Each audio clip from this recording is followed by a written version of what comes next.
एक आदमी 10 साल तक वॉर लड़ते रहा।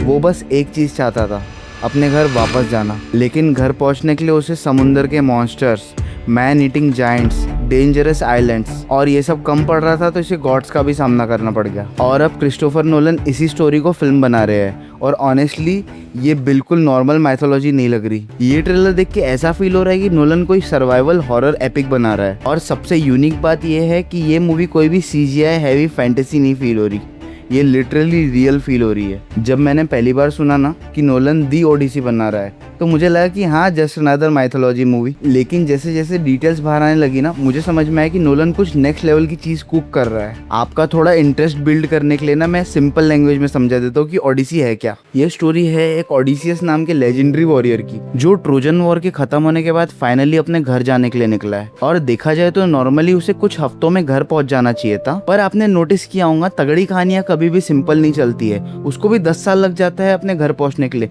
Freaking 10 years. और इस जर्नी के दौरान उसको क्या क्या फेस करना पड़ता है ना, वो लिटरली इनसेन है। एक जायंट सा मॉन्स्टर साइक्लोप्स जो ह्यूमन को खा जाता है, और साइरन्स जिनकी आवाज सेलर्स को सुसाइड करने पे मजबूर कर देती है। खतरनाक से आइलैंड्स, समुद्री राक्षस और समुद्र के तूफान का पागलपन, यहाँ सब कुछ है। और धीरे धीरे ओडिसियस सिर्फ फिजिकली ही नहीं, मेंटली भी ब्रेक होना शुरू हो जाता है। और यही रीजन के कारण मुझे लगता है कि नोलन एक परफेक्ट डायरेक्टर है इस टाइप के मूवीज के लिए। क्योंकि अगर आप नोलन की फिल्म मेकिंग नोटिस करो तो उसके most of the characters psychologically exhausted होते हैं। इंटरस्टेलर में कूपर को याद करो, ओपनहाइमर के ओपी को याद करो, और डंकर के तो पूरे के पूरे सोल्जर्स का ट्रॉमा आप जानते ही हो। सारे के सारे कैरेक्टर्स इंटरनली टूट रहे होते हैं, सबके ऊपर एक टेंशन बिल्ड किया गया है और वो टेंशन हमें बांध के रखता है बहुत तगड़े तरीके से। और ओडिसी तो लिटरली एक ब्रोकन मैन की जर्नी है। एक आदमी जो सिर्फ घर जाना चाहता है पर पूरी दुनिया मिलके उसे जाने ही नहीं दे रही। और मूवी के ट्रेलर को देख के ही समझ में आ जा रहा है कि ये मूवी माइथोलॉजी कम और रियलिस्टिक सर्वाइवल एक्सपीरियंस ज्यादा फील हो रही है। साइक्लोप्स वाला सीन देखो, नॉर्मल CGI मॉन्स्टर वाली फील ही नहीं है, यहाँ पूरी हॉरर वाली वाइब आ रही है। यहाँ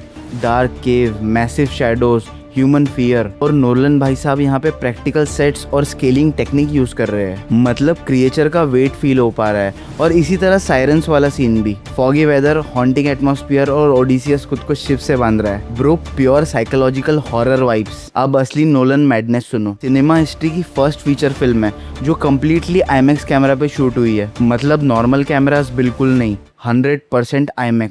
नोलन हर बार कुछ ना कुछ इन्वेंशन करवाता ही अपनी फिल्म्स के चलते, इसलिए यहाँ बनाए गए हैं special light weight IMAX cameras specifically इस मूवी के लिए। नोलन भाई साहब फिर से हैवी CGI का यूसेज अवॉइड करने वाले हैं। रियल स्टॉर्म, रियल लोकेशन और real oceans, Morocco, Greece, Italy, Scotland, मतलब बंदा जेन्युइनली दुनिया घूम रहा है मूवी की शूटिंग के चलते। इसी वजह से ट्रेलर का हर फ्रेम टैक्टाइल फील होता है, ना कि आर्टिफिशियल। और भाई साउंड ट्रैक भी डेंजरस लग रहा है। नोलन चाहते थे कि म्यूजिक मॉडर्न हीरोइक फैंटेसी जैसा फील हो, मतलब यहाँ साउंड्स भी इनफ अनकंफर्टेबल फील करवाने वाले हैं। क्योंकि ओडिसी का वर्ल्ड ब्यूटीफुल कम और टेरिफाइंग ज्यादा फील होना चाहिए। लेकिन एक चीज जो मुझे पर्सनली सबसे ज्यादा एक्साइटिंग लग रही है वो है इसके इमोशनल एंगल्स। क्योंकि ओडिसी सिर्फ मॉन्स्टर्स की स्टोरी नहीं है ना, ये दिखाती है कि वेटिंग कितनी टेरिफाइंग होती है। ओडिसियस लिटरली वॉर कंप्लीट करने के बाद अपने घर जाने के लिए फाइट कर रहा है, और उसका फैमिली वाला साइड भी साइमल्टेनियसली स्ट्रगल कर रहा है। उसका बेटा टॉम हॉलैंड मतलब टेलीमैकस अपने फादर की लेगेसी प्रोटेक्ट कर रहा है, लिटरली बैटमैन से प्रोटेक्ट कर रहा है, मतलब रॉबर्ट पैटिंसन। और उसकी वाइफ पेनेलोपी 10 साल तक वेट कर रही है।